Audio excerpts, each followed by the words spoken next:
തെരഞ്ഞെടുപ്പിൽ ജയിച്ചാൽ ആരായിരിക്കും കോൺഗ്രസിന്റെ അടുത്ത മുഖ്യമന്ത്രി? അല്ലെങ്കിൽ ഏതെങ്കിലും ഒരാളെ മുഖ്യമന്ത്രി സ്ഥാനത്തേക്ക് ഉയർത്തി കാട്ടിക്കൊണ്ട് തെരഞ്ഞെടുപ്പിൽ മത്സരിക്കേണ്ട കാര്യമുണ്ടോ? ഇത് കേരളത്തിലെ കോൺഗ്രസിലെ ഒരു പ്രധാന ചർച്ചാ വിഷയമാണ്. സംശയമില്ലാത്ത കാര്യമാണ്. ഇവിടെ മുഖ്യമന്ത്രിമാരാവാൻ യോഗ്യതയുള്ള ധാരാളം നേതാക്കൾ കോൺഗ്രസിലുണ്ട്. പണ്ട് അങ്ങനെയല്ല, യോഗ്യതയുള്ളവരില്ലെന്നല്ല, പക്ഷേ മുഖ്യമന്ത്രി സ്ഥാനത്തേക്ക് ആരും എതിർക്കാത്ത നേതാക്കന്മാരുണ്ടായിരുന്നു. ഓരോ നേതാക്കന്മാരുണ്ടായിരുന്നു. ശ്രീ കെ കരുണാകരൻ, ശ്രീ എ കെ ആന്റണി, പിന്നീട് ശ്രീ ഉമ്മൻചാണ്ടി, അങ്ങനെ ഓരോ നേതാക്കന്മാര് പാർട്ടിയെ തെരഞ്ഞെടുപ്പിൽ നയിക്കുന്നതിനുണ്ടായിരുന്നു.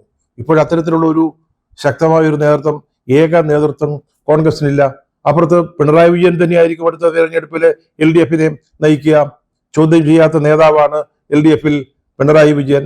അങ്ങനെ ഒരു നേതാവ് ഇവിടെ ഇല്ല. ഇപ്പൊ പ്രതിപക്ഷ നേതാവ് VD സതീശൻ, അദ്ദേഹം മിടുക്കനാണ്. നിയമസഭയിലെ അദ്ദേഹത്തിന്റെ പ്രവർത്തനങ്ങൾ എല്ലാവരും ശ്ലാഘിക്കുന്നതാണ്.